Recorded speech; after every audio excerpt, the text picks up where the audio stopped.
सावन पुत्रदा एकादशी व्रत कथा। जय श्री कृष्णा, राधे राधे। आप सभी का दिन शुभ और मंगलमय हो।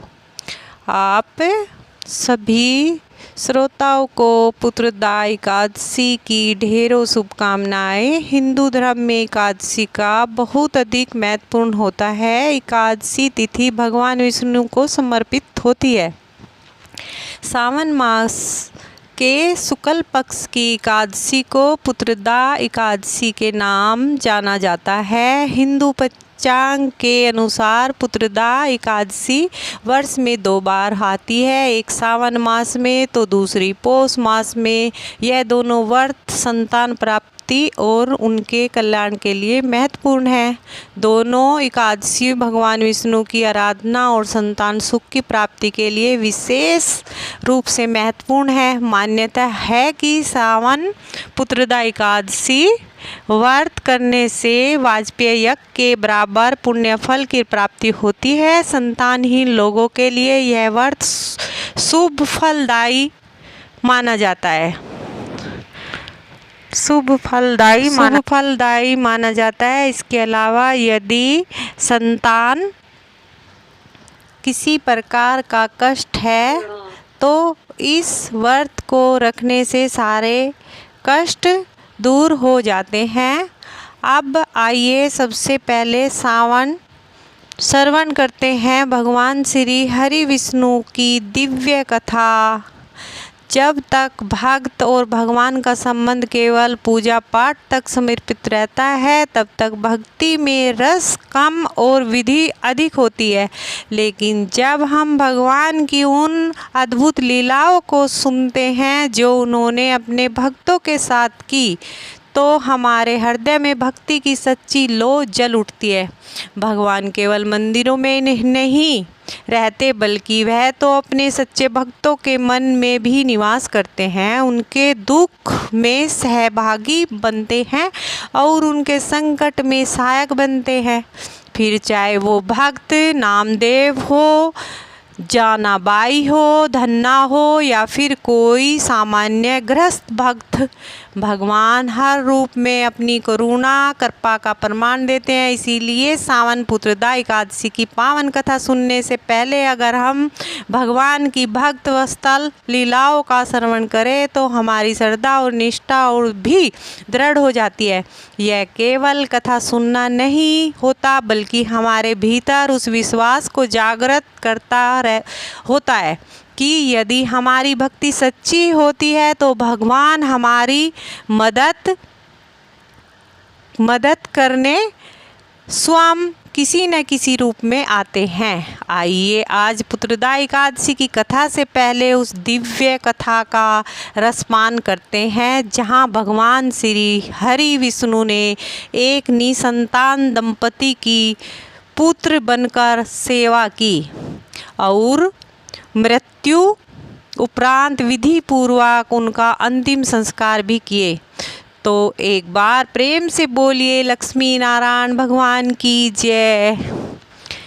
एक गांव में निर्धन जुल्हा दंपति रहता था। जुल्हाए का एक नाम माघव और उसकी पत्नी का नाम कांता था। वे दोनों बहुत परिश्रमी थे, सारा दिन काम करते, सुंदर सुंदर कपड़े बनाते, किंतु उनके बने कपड़ों की उनको अच्छी कीमत नहीं मिल पाती थी। फिर भी जो मिलता वे उसी से संतुष्ट रहते और एक टूटी फूटी झोपड़ी में रहकर अपना जीवन व्यतीत कर रहे थे।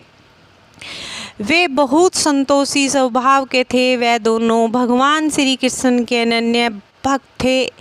दिन भर के परिश्रम के बाद जो भी समय मिलता उसे वे दोनों भगवान के भजन कीर्तन में बिता देते।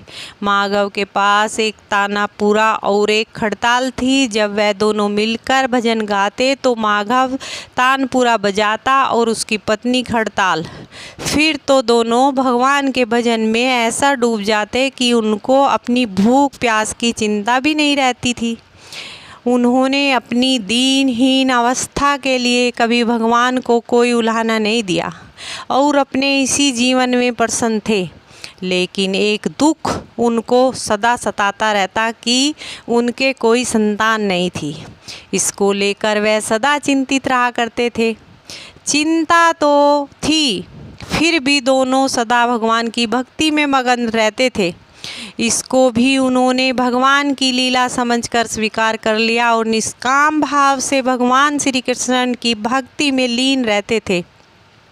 जब उनकी आयु अधिक होने लगी तो एक दिन कांता ने माधव से कहा कि हमारी कोई संतान नहीं है। कहते हैं कि संतान के बिना मुक्ति प्राप्त नहीं होती। अब हमारी आयु भी अधिक हो चली है, ना जाने कब बुलावा आ जाए। मरने के बाद हमारी चिता को अग्नि कौन देगा? कौन हमारे लिए तर्पण आदि कार्य करेगा? कैसे हमारी मुक्ति होगी? माधव बोला, तू क्यों चिंता करती है? ठाकुर जी है ना, वही सब देखेंगे।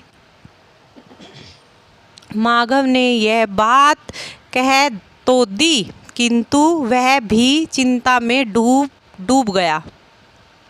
तभी उसके मन में एक विचार आया। वह नगर में गया और श्री कृष्ण के बाल रूप की एक मूर्ति ले आया। घर आकर बोला, तब तुझे चिंता करने की कोई आवश्यकता नहीं है। मैं यह बाल गोपाल लेकर आया हूँ। अब से ये ही हमारे पुत्र हैं। माधव बोला, अगर हम संतानहीन हैं तो यह भी इन्हीं की इच्छा है। हम इनको ही अपने पुत्र के समान प्रेम करेंगे, यही हमारे पुत्र का दायित्व पूर्ण करेंगे। माधव की यह बात सुनकर कांता अत्यंत प्रसन्न हुई। उसने बाल गोपाल को लेकर अपने हृदय से लगा लिया और बोली, आप बिल्कुल ठीक कह रहे हैं, आज से यही हमारा लाला है। फिर क्या था, दोनों पति पत्नी ने घर का एक कोना साफ करके वहाँ बाल गोपाल के लिए एक स्थान बनाया और एक चौकी लगाकर उस पर बाल गोपाल को विराजित कर दिया। उस दिन से जुल्हा दंपत्ति का नियम हो गया। वह प्रतिदिन बाल गोपाल को स्नान कराते, उनको धुले वस्त्र पहनाते, अपने पुत्र की तरह उनको लाड लड़ाते, उन्हीं के सामान बैठकर भजन कीर्तन करते और वही सो जाते थे। वो दोनों अपने हाथों से बाल गोपाल के लिए सुंदर वस्त्र बनाकर उनको पहनाते, उन्हें खाना खिलाते, उनको झूला झूलाते और रात को उनको सुलाकर ही स्वयं सोते थे। इन सब में उनको बड़ा आनंद आता था। धीरे धीरे दोनों बाल गोपाल को अपनी संतान के समान ही प्रेम करने लगे। बाल कृष्ण अब उनके परिवार का हिस्सा बन गए थे। कांता का नियम था कि वह रोज पहले अपने हाथों से अपने लाला को भोजन कराती थी, तब स्वयं भोजन करती थी। लाला को भोजन कराते समय उसको ऐसा ही प्रतीत होता था जैसे वह अपने पुत्र को ही भोजन करा रही हो। उन दोनों के निश्चल प्रेम को देखकर करुणा निधान भगवान अत्यंत प्रसन्न हुए और उन्होंने अदृश्य रूप में आकर स्वयं भोजन खाना आरंभ कर दिया। कांता जब प्रेम पूर्वक बाल गोपाल को भोजन कराती तो भगवान को प्रतीत होता मानो वह अपनी माँ के हाथों से भोजन कर रहे हो। उनको कांता के हाथ से प्रेम पूर्वक मिलने वाले हर कोर में माँ का प्रेम प्राप्त होता था। भगवान श्री कृष्ण स्वयं माँ की उस प्रेम लीला के वशीभूत हो गए, किंतु कांता कभी नहीं जान पाई कि स्वयं बाल गोपाल उसके हाथ से भोजन करते हैं। एक दिन घर का काम बहुत अधिक होने के कारण कांता बाल गोपाल को भोजन कराना भूल गई। गर्मी का समय था। भरी दोपहरी में दोनों पति पत्नी कार्य करते थक गए और बिना भोजन किए ही सो गए। उनको सोए हुए कुछ ही देर हुई थी कि उनको एक आवाज़ सुनाई दी, मैया बाबा मुझको भूख लगी है। दोनों हड़बड़ाकर उठ गए। चारों ओर देखा आवाज़ कहाँ से आई, किंतु कुछ दिखाई नहीं दिया। तभी अचानक कांता को याद आया कि आज उसने अपने लाला को भोजन नहीं कराया। वह हड़बड़ाकर उठी और दौड़कर लाला के पास पहुंची तो देखा कि बाल गोपाल का मुख कुम्हलाया हुआ है। इतना देखते ही दोनों पति पत्नी वहीं उनके चरणों में गिर पड़े। दोनों की आंखों से आंसुओं की धारा बह निकली। कांता तुरंत भोजन लेकर आई और ना जाने ना जाने कैसा प्रेम उमड़ा कि उसने लाला को उठाकर अपनी गोद में बिठा लिया और भोजन कराने लगी। दोनों पति पत्नी रोते जा रहे थे और लाला को भोजन कराते जा रहे थे। साथ ही बार बार उनसे अपने द्वारा हुए अपराध के लिए क्षमा मांगते जा रहे थे। ऐसा प्रगाढ़ प्रेम देखकर भगवान अत्यंत द्रवित हुए और अंतर्यामी भगवान श्री हरि साक्षात रूप में प्रकट हो गए। भगवान ने अपने हाथों से अपने रोते हुए माता पिता की आंखों से आंसू पोंछे और बोले, मेरे प्रिय भक्त, मैं तुम्हारी भक्ति और प्रेम से अत्यंत प्रसन्न हूँ। तुम जो चाहो वर मांग लो, मैं तुम्हारी प्रत्येक इच्छा पूर्ण करूँगा। इतना सुनते ही दोनों भगवान के चरणों में गिर पड़े और बोले, दया निधान, आप हमसे प्रसन्न है और स्वयं हमारे सम्मुख उपस्थित हैं। इसी से हमारा जीवन धन्य हो गया। इससे अधिक हमें और क्या चाहिए? इससे अधिक किसी भी वस्तु का भला क्या महत्व हो सकता है? आपकी कृपा हम पर बनी रहे, बस इतनी कृपा करना। भगवान श्री हरि बोले, यदि तुम चाहो तो मैं तुम्हारे जीवन में संतान के अभाव को समाप्त कर तुम्हें एक सुंदर संतान प्रदान करूं। यह सुनते ही माधव कांता और एकदम व्याकुल होकर बोले, नहीं भगवान, हमको संतान नहीं चाहिए। उनका उत्तर सुनकर भगवान ने पूछा, किंतु क्यों? अपने जीवन में संतान की कमी को पूर्ण करने के लिए ही तो तुम मुझको अपने घर लेकर आए थे। यह सुनकर वह दोनों बोले, प्रभु, हमको भय है कि यदि हमको संतान प्राप्त हो गई तो हमारा मोह संतान के प्रति बढ़ जाएगा और हम अब की तरह आपकी सेवा नहीं कर पाएंगे। उनका प्रेम और भक्ति से भरा उत्तर सुनकर करुणा निधान भगवान करुणा से भर उठे। उनके विचार सुनकर स्वयं भगवान की आंखों से आंसू गिरने लगे। भगवान श्री हरि विष्णु बोले, हे मैया और बाबा, मैं यहाँ आया तो था आपके शरण को उतारने के लिए, किंतु आपने तो मुझको सदा सदा के लिए अपना शरणी बना दिया। मैं आपके प्रेम का यह शरण ऋण कभी नहीं उतार पाऊँगा। मैं सदा सदा तुम दोनों का ऋणी रहूँगा। मैं तुम्हारे प्रेम से अत्यंत प्रसन्न हूँ। तुम्हारे अपने निर्मल प्रेम से मुझको भी अपने बंधन में बांध लिया है। मैं तुम्हें वचन देता हूँ कि आज से मैं तुम्हारे पुत्र के रूप में तुम्हारे समस्त कार्य पूर्ण करूँगा। तुम्हें कभी संतान का अभाव नहीं होने दूंगा।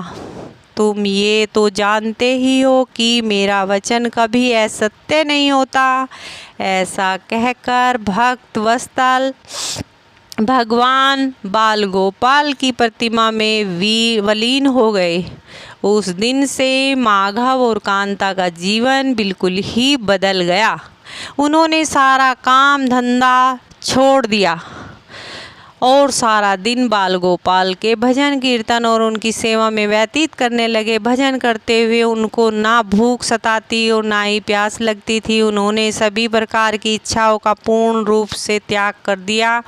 अब माधव कभी कोई कार्य करता तो केवल अपने बाल गोपाल के लिए सुंदर सुंदर वस्त्र बनाने का। उनके सामने जब भी कोई परेशानी आती तो बाल गोपाल एक बालक के रूप में उपस्थित हो जाते और उनके समस्त कार्य पूर्ण कर देते। वह दंपति और बालक गांव में चर्चा का विषय बन गए, किंतु गांव में कोई भी यह नहीं जान पाया कि यह बालक कौन है, कहाँ से आता है और कहाँ चला जाता है। धीरे धीरे समय बीतने लगा। अब जुलाहे दंपति बूढ़े हो चले थे, किंतु भगवान की कृपा उन पर बनी रही। अब दोनों की आयु पूर्ण होने का समय आ चला था। भगवत प्रेरणा से उनको यह ज्ञात हो गया कि अब उनका समय पूरा होने वाला है। इसी के चलते एक दिन दोनों ने भगवान को पुकारा। ठाकुर जी तुरंत प्रकट हो गए और उनसे उनकी इच्छा जाननी चाहिए। दोनों भक्त दंपति भगवान के चरणों में प्रणाम करके बोले, हे प्रभु, हमने अपने पूरे जीवन में आपसे कभी कुछ नहीं मांगा, किंतु अब जीवन का अंतिम समय आ गया है, इसीलिए आपसे कुछ मांगना चाहते हैं। भगवान बोले, निसंकोच होकर अपनी कोई भी इच्छा हो, मैं वचन देता हूँ कि तुम्हारी प्रत्येक इच्छा को पूर्ण करूँगा। तब बाल गोपाल के अगाध प्रेम में डूबे वह वृद्ध दंपति बोले, हे नाथ, हमने अपने पुत्र के रूप में आपको देखा है, आपने भी पुत्र के समान ही हमारी सेवा की है। अब वह समय आ गया है जिसके लिए कोई भी माता पिता पुत्र की कामना करते हैं। हे दीनबंधु, हमारी इच्छा है कि हम दोनों पति पत्नी के प्राण एक साथ निकले। हे दयानिधि, जिस प्रकार एक पुत्र अपने माता पिता की अंतिम क्रिया करता है और उनको मुक्ति प्रदान करता है, उसी प्रकार हे परमेश्वर, हमारी अंतिम क्रिया आप अपने हाथों से कर हमें मुक्ति प्रदान करें।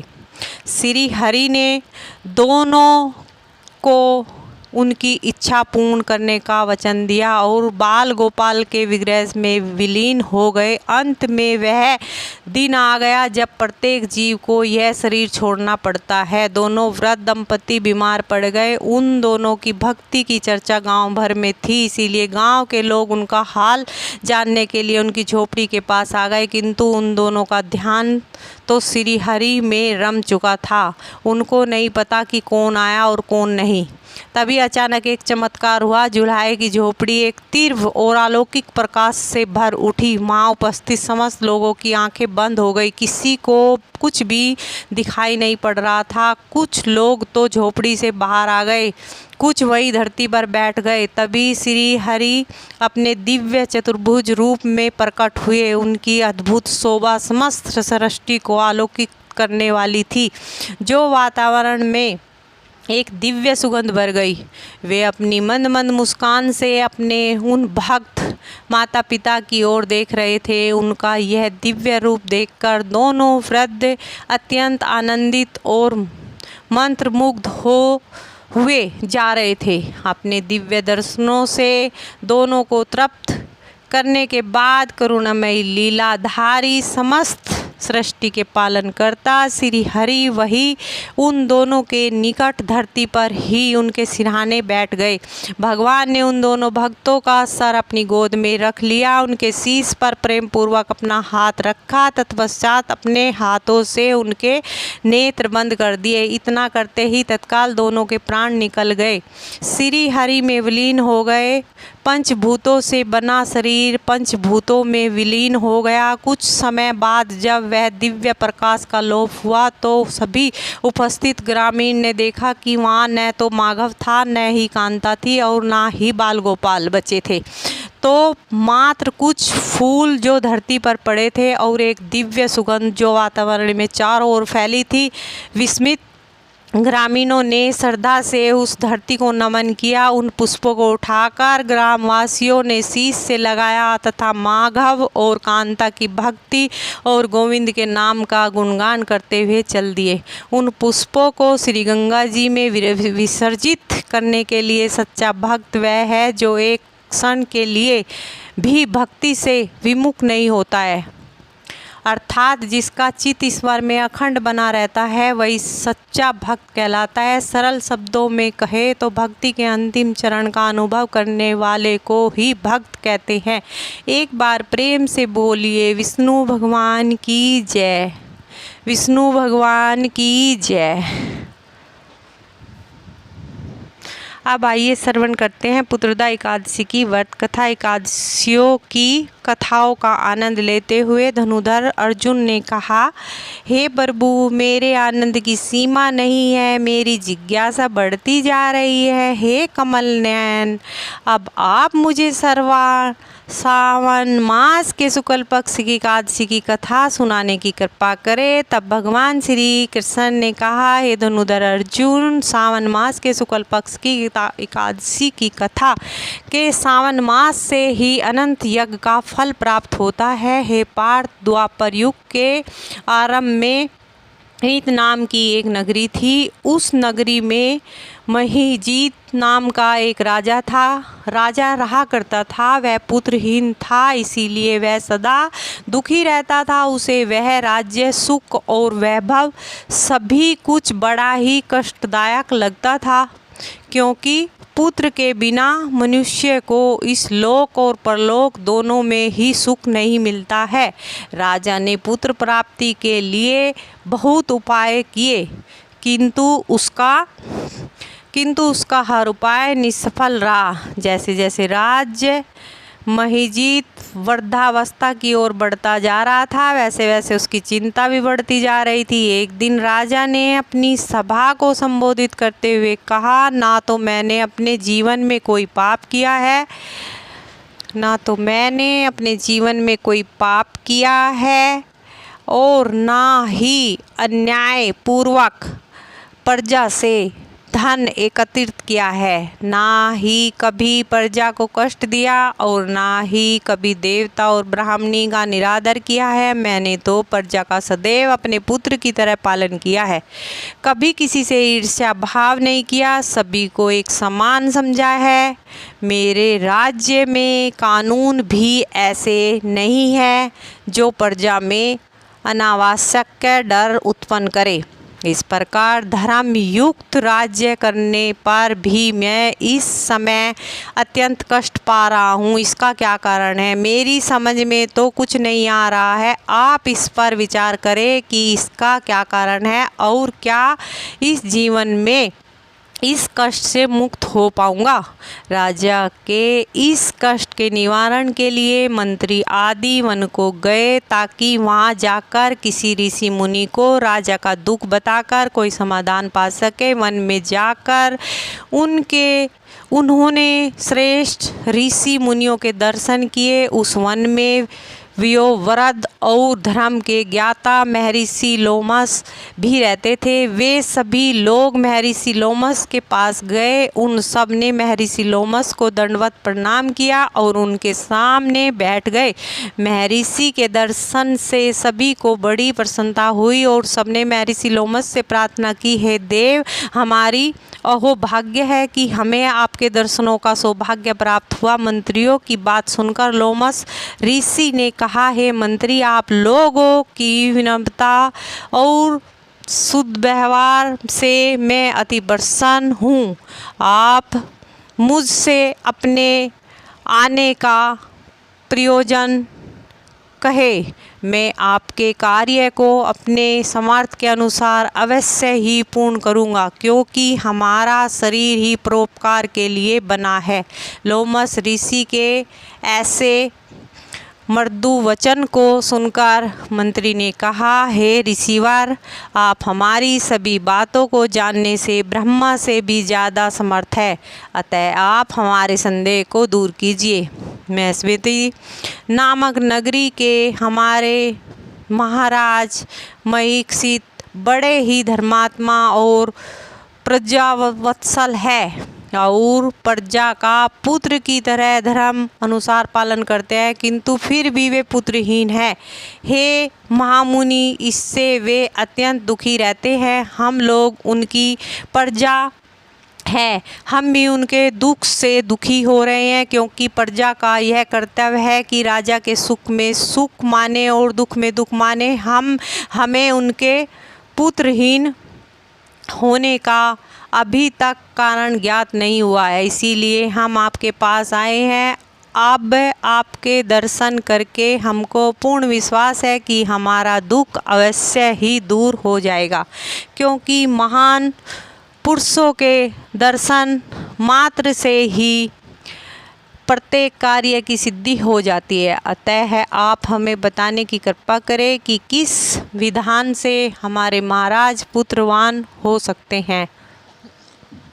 हे ऋषिवर, यह आपका हम पर और हमारे राज्य की प्रजा पर बड़ा ही उपकार होगा। ऐसी करुण प्रार्थना और वंदना सुनकर लोमस ऋषि ने आंखें बंद करके राजा के पूर्व जन्मों पर विचार करने लगे। कुछ फलों के बाद उन्होंने विचार करके कहा, हे भद्रजनों, यह राजा पिछले जन्म से अत्यंत ठंड था और बुरे कर्म किया करता था। उस जन्म में यह एक गांव से दूसरे गांव में घूमा करता था। एक बार ज्येष्ठ मास के शुक्ल पक्ष की एकादशी के दिन की बात है। यह दो दिन से भूखा था। दोपहर के समय एक जलाशय पर जल पीने गया। उस स्थान पर उस समय ब्योई हुई एक गाय जल पी रही थी, तो राजा ने उसकी प्यासी ही भगा दी और स्वयं जल पीने लगा। हे श्रेष्ठ पुरुषों, इसीलिए राजा को यह कष्ट भोगने पड़ रहे हैं। एकादशी के दिन भूखा रहने का फल यह हुआ कि इस जन्म में यह राजा है और प्यासी गाय को जलाशय से भगाने के कारण यह पुत्रहीन है। यह जानकर सभी सभासद प्रार्थना करने लगे कि हे ऋषि श्रेष्ठ, शास्त्रों में ऐसा लिखा है कि पुण्य से पाप नष्ट हो जाते हैं, अतः कृपा करके आप हमें कोई ऐसा उपाय बताइए जिससे हमारे राजा के पूर्व जन्म के सभी पाप नष्ट हो जाएं और उन्हें पुत्र रत्न की प्राप्ति हो। सभासदों की प्रार्थना को सुनकर लोमश ऋषि ने कहा, हे श्रेष्ठ पुरुषों, यदि तुम सभी सावन मास के शुक्ल पक्ष की पुत्रदा एकादशी का व्रत और रात्रि को जागरण करोगे, उस व्रत का फल राजा के निमित्त कर दोगे, तो तुम्हारे राजा के यहाँ पुत्र अवश्य उत्पन्न होगा। राजा के सभी कष्टों का नाश भी हो जाएगा। इस उपाय को जानकर मंत्री सहित सभी ने महर्षि को कोटि कोटि धन्यवाद दिया तथा उनका आशीर्वाद लेकर अपने राज्य को वापस लौट आए। इसके बाद उन्होंने लोमश ऋषि की आज्ञा के अनुसार पुत्रदा एकादशी का विधान पूर्वक उपवास किया और द्वादशी को उसका फल राजा को दे दिया। इससे पुण्य के प्रभाव से रानी ने गर्भ धारण किया और 9 माह के पश्चात एक अत्यंत तेजस्वी पुत्र को जन्म दिया। हे पांडव पुत्र, इसीलिए इस एकादशी का नाम पुत्रदा एकादशी पड़ा। पुत्र की इच्छा रखने वाले मनुष्य को विधि विधान से सावन मास के शुक्ल पक्ष की एकादशी का व्रत करना चाहिए। इस व्रत के प्रभाव से इस लोक में सुख और परलोक में स्वर्ग की प्राप्ति होती है। हे अर्जुन, पाप कर्म करते समय मनुष्य यह नहीं सोचता कि वह क्या कर रहा है, परंतु शास्त्रों में विदित होता है कि मनुष्य का छोटे से छोटा पाप भी उसे भयंकर दुख भोगने को विवश कर देता है।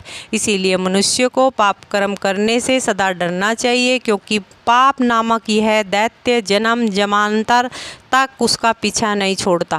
प्राणियों को चाहिए कि सत्य व्रत का पालन करते हुए भगवान की प्रीति, पूरी श्रद्धा और भक्ति रखें और यह बात हमेशा ध्यान में रखें कि किसी के दिल को दुखाने से बड़ा पाप इस संसार में कोई दूसरा नहीं है।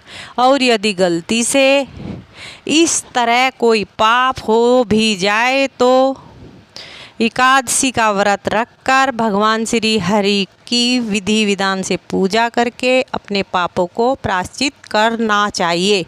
जीवन में फिर कभी इन गलतियों को ना दोहराएं के लिए प्रायश्चित की भावना से यदि एकादशी का व्रत रखा जाए तो भगवान श्री हरि सभी पापों का क्षमा कर देते हैं। बोलिए श्री विष्णु भगवान की जय। बोलिए श्री विष्णु भगवान की जय।